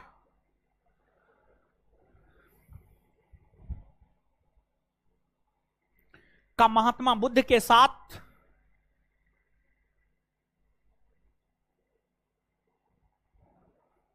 मैत्रीवत संबंध था। बिंबिसार का महात्मा बुद्ध के साथ मैत्रीवत संबंध था। बिंबिसार का महात्मा बुद्ध के साथ मैत्रीवत संबंध था।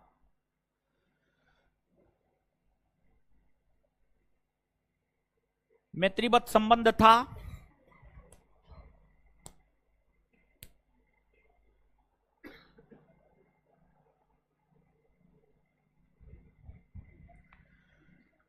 वे बौद्ध धर्म को मानते थे, वे बौद्ध धर्म को मानते थे।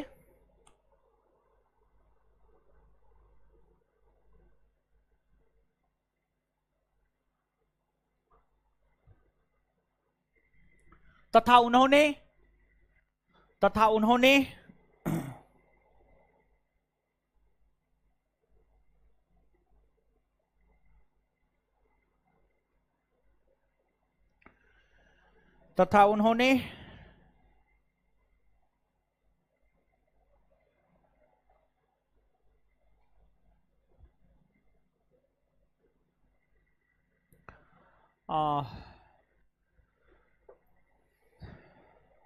वेनुवन विहार, वेनुवन विहार, तथा उन्होंने वेनुवन विहार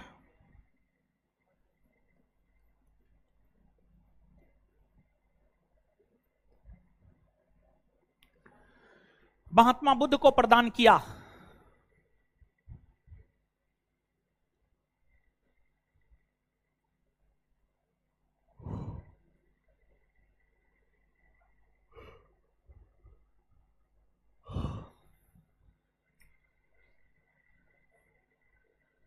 अगला पॉइंट लिखिएगा, कुछ गलत फहमी के कारण, कुछ गलत, नेक्स्ट पॉइंट,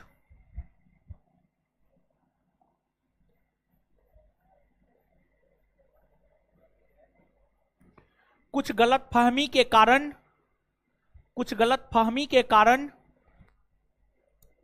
अजातशत्रु ने,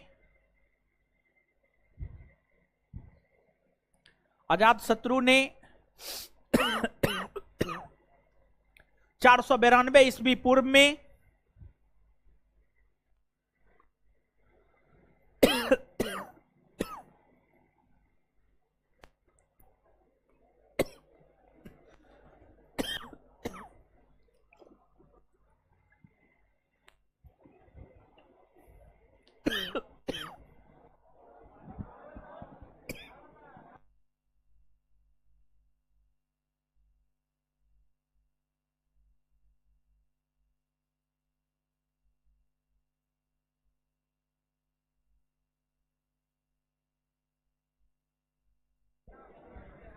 लिखिए, कुछ गलत फहमी के कारण अजातशत्रु ने 492 ईस्वी पूर्व में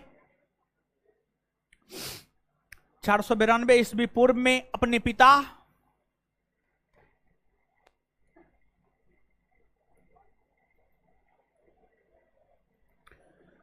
बिंबिसार की हत्या कर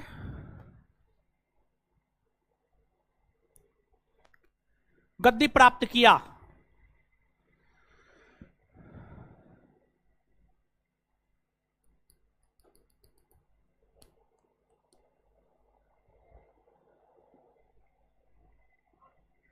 आगे हेडिंग मारिएगा अजात शत्रु।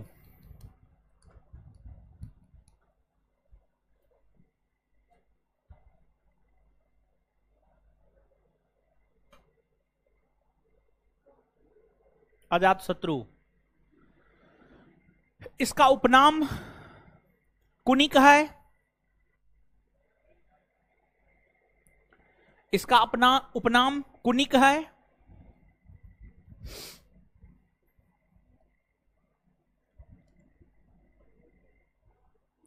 ये अपने जीवन के शुरुआती दौर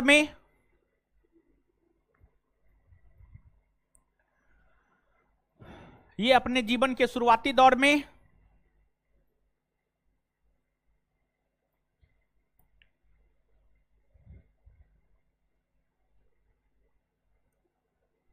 जैन धर्म को मानता था।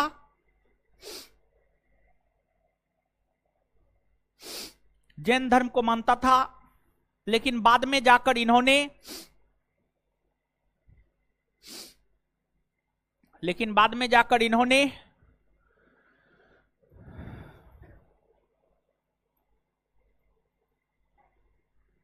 बौद्ध धर्म को अपना लिया।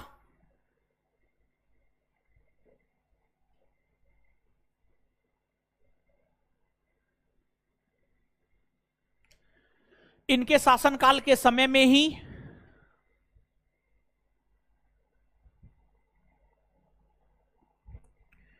इनके शासनकाल के समय में ही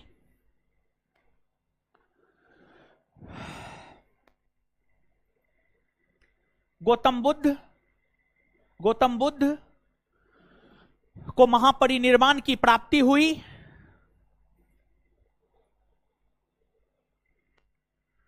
गौतम बुद्ध को महापरिनिर्वाण की प्राप्ति हुई। गौतम बुद्ध को महापरिनिर्वाण की प्राप्ति हुई। गौतम बुद्ध को महापरिनिर्वाण की प्राप्ति हुई।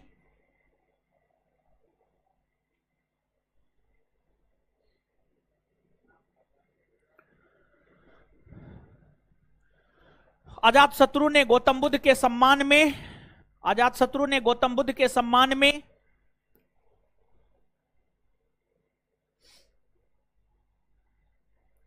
अजातशत्रु ने गौतम बुद्ध के सम्मान में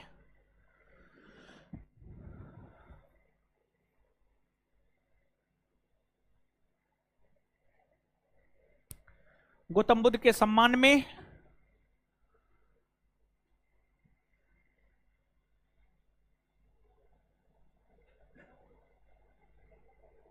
प्रथम बौद्ध सम्मेलन को संरक्षण प्रदान किया।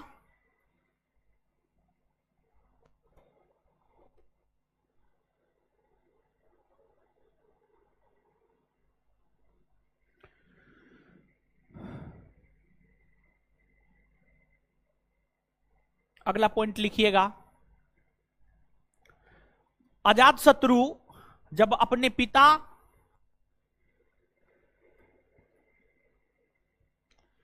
अजातशत्रु जब अपने पिता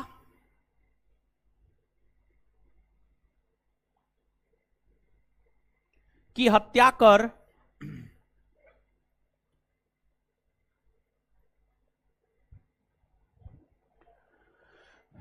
अजातशत्रु जब अपने पिता की हत्या कर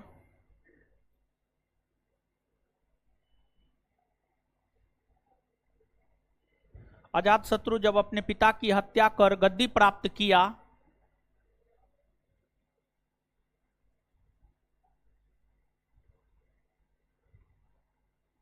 अजातशत्रु जब अपने पिता की हत्या कर गद्दी प्राप्त किया तो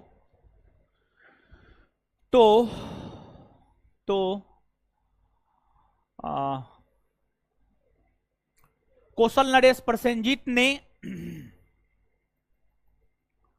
कौशल नरेश प्रसेनजीत ने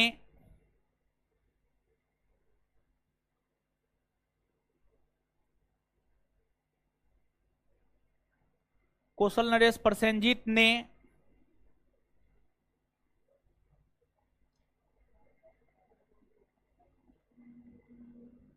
कौशल नरेश प्रसेनजीत ने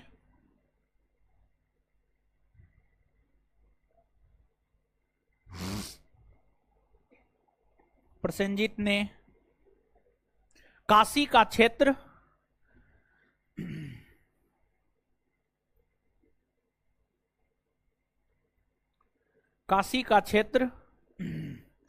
वापस ले लिया।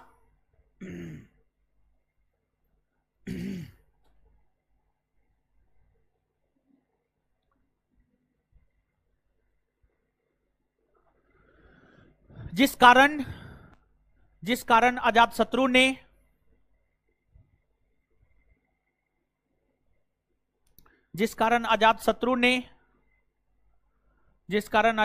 ने काशी का अभियान, जिस कारण अजातशत्रु ने कौशल का अभियान कर, जिस कारण अजातशत्रु ने कौशल का अभियान कर प्रसेनजीत को पराजित किया।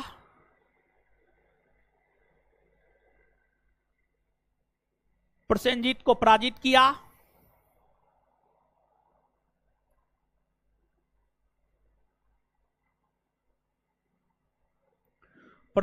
पराजित किया। और काशी का क्षेत्र वापस ले लिया। और काशी का क्षेत्र वापस ले लिया है। लिखा रहे हैं उसी में आगे। अच्छा, वजीरा पे पूरा ध्यान।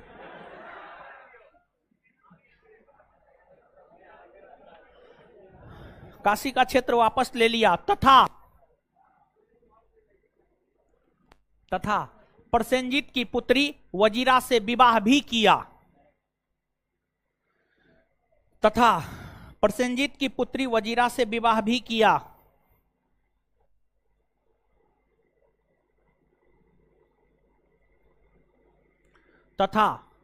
प्रसेनजीत की पुत्री वजीरा से विवाह भी किया।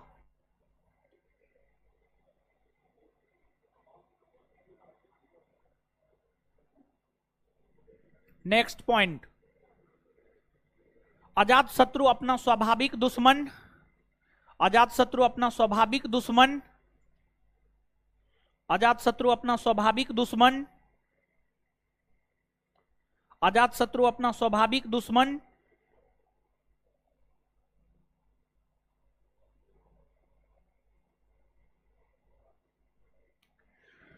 वज्जी संघ को, अजातशत्रु अपना स्वाभाविक दुश्मन वज्जी संघ को समझता था।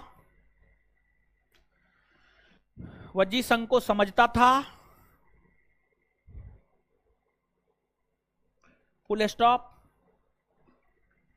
उन्होंने अपने मित्र वर्षकार की मदद से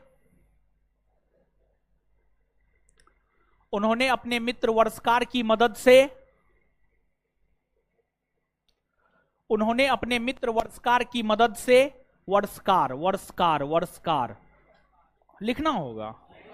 उन्होंने अपने मित्र वर्षकार की मदद से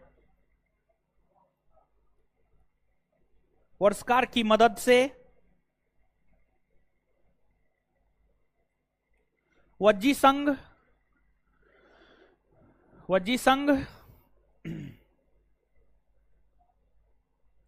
को पराजित कर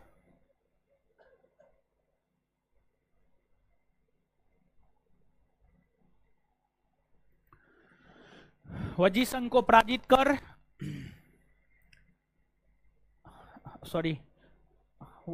पराजित कर उसे मगध साम्राज्य में मिलाया।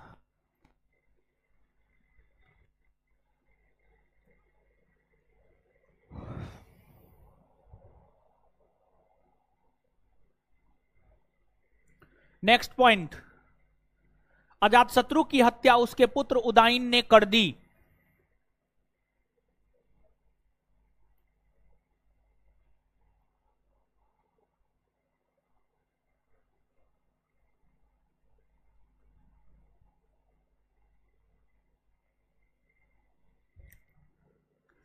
अजातशत्रु की हत्या उसके पुत्र उदायन ने कर दी। अर्थात अर्थात अजातशत्रु एक ऐसे शासक हुए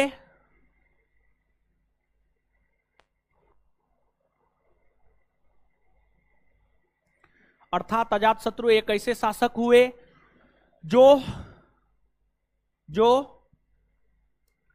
अपने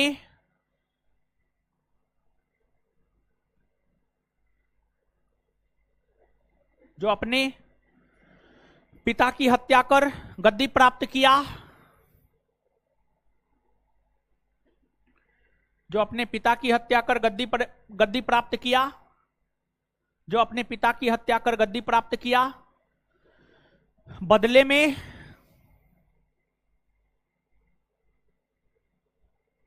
अपने पुत्र के द्वारा मारा गया, बदले में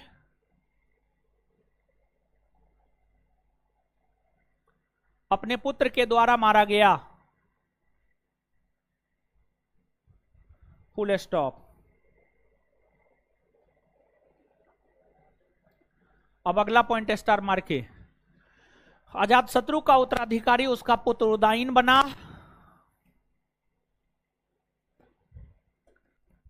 अजातशत्रु का उत्तराधिकारी उसका पुत्र उदयन बना,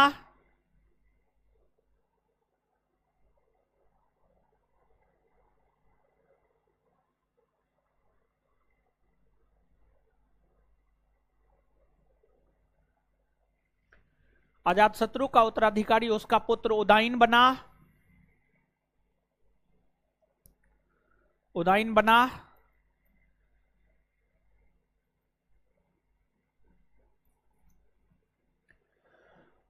उदयन ने गंगा और सोन नदी के संगम पर, उदयन ने गंगा और सोन नदी के संगम पर, उदयन ने गंगा और सोन नदी के संगम पर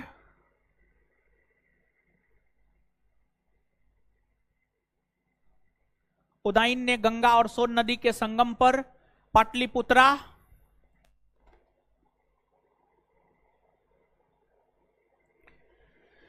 नामक नगर को बसाया, पाटलिपुत्रा नामक नगर को बसाया,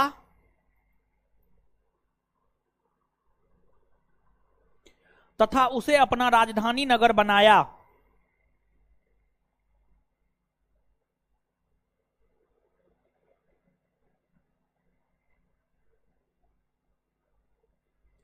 तथा उसे अपना राजधानी नगर बनाया। उदयन जैन धर्म को मानता था, हाँ जी उसी में, उदयन जैन धर्म को मानता था,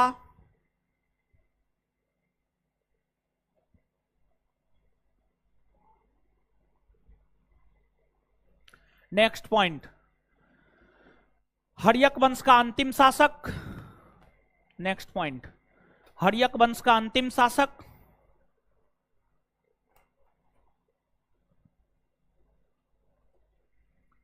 हर्यक वंश का अंतिम शासक, उदयन का पुत्र, हर्यक वंश का अंतिम शासक उदयन का पुत्र, हर्यक वंश का अंतिम शासक उदयन का पुत्र नागदशक बना,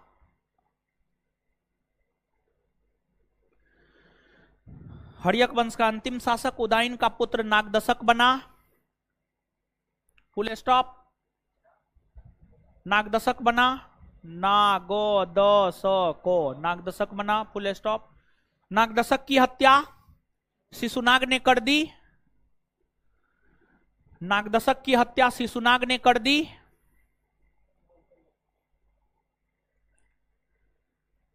नागदशक की हत्या शिशुनाग ने कर दी, और हर्यक वंश के स्थान पर, और हर्यक वंश के स्थान पर,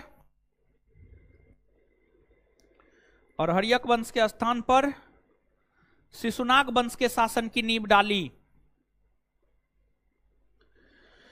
और हर्यक वंश के स्थान पर शिशुनाग वंश के शासन की नींव डाली।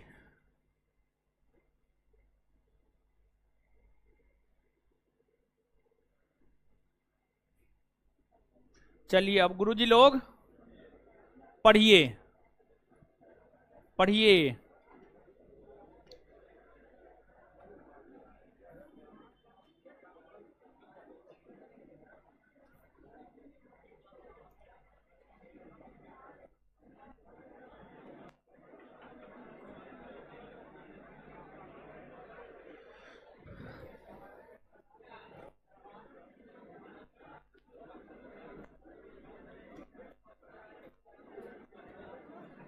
पढ़िए हीरो सब।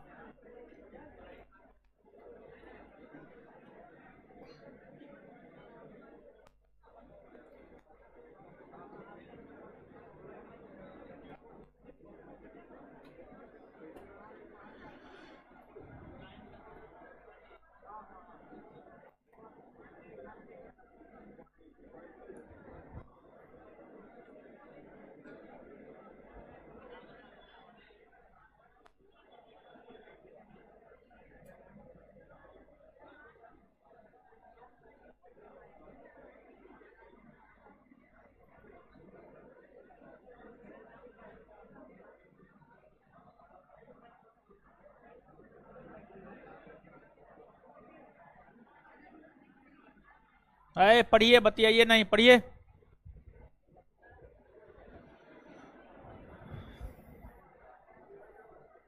अरे पानी पीने बोले हैं, पढ़ने नहीं बोले हैं, पढ़िए। एकदम गला सूखने लगता है इसका। पढ़िए, मुंह देखने बोले, पढ़िए पढ़िए।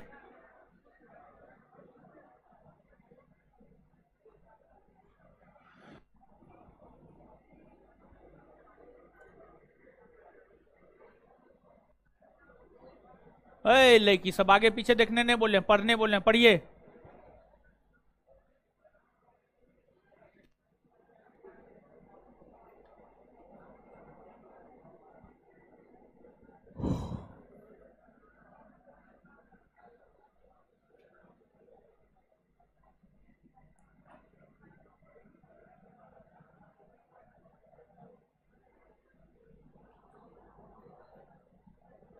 पढ़ लिए हीरो सब। पढ़ने वाला नहीं पढ़ा है, जो बोल रहा पढ़ लियो मतलब वो नहीं पढ़ा है। पढ़ने वाला पढ़िए रहा है।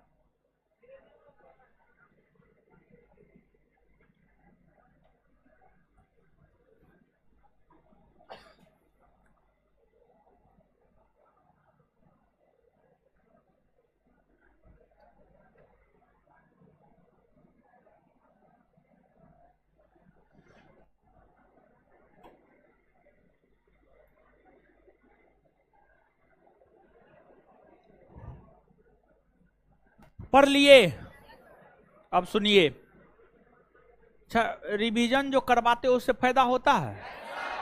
नेक्स्ट डे में फायदा होता है ना? इसको जारी रखें ना? का ये टेलीग्राम पर भेज देंगे तो आगे बना करके भी लाना है कॉपी में। एगो होमवर्क वाला कॉपी बनवाएंगे, अब होली के बाद बनवाएंगे, अब नहीं, अब होली के बाद, ठीक है। ये होमवर्क जो है टेलीग्राम पे दे देंगे, घर से बना के लाइएगा, गेट पर चेक होगा। जो बना के लाइएगा क्लास में एंट्री देंगे, नहीं बना के लाइएगा भागो। होली में छुट्टी, 1 महीना का छुट्टी देंगे होली। 1 महीना तक होली खेलिएगा आप लोग। हाँ? नहीं देंगे? शांति शांति शांति।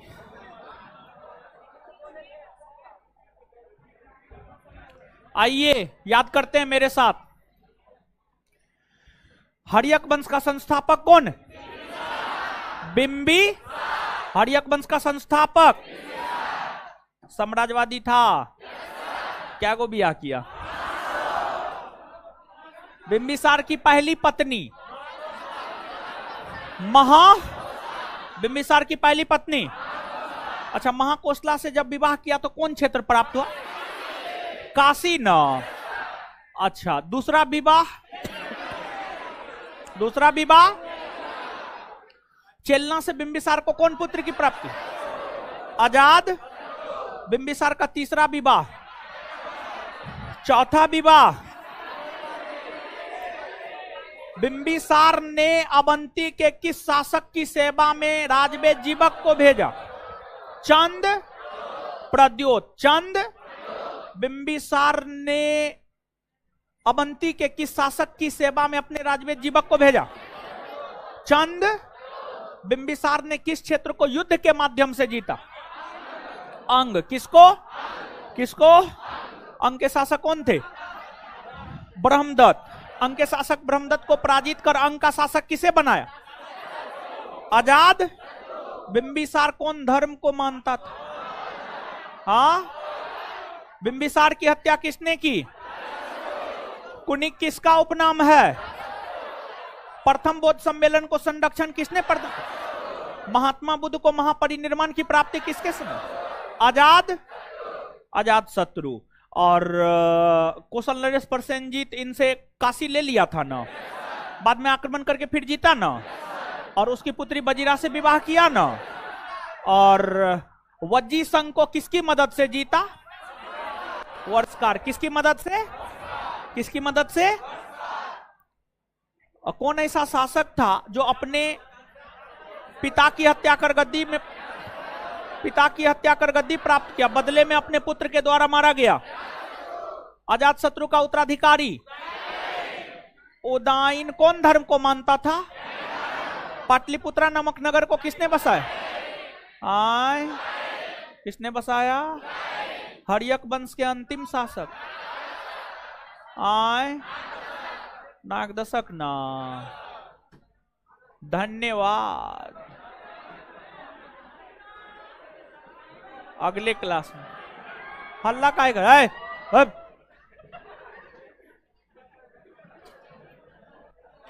धन्यवाद। हमको निकलने दीजिए, तब निकलिएगा।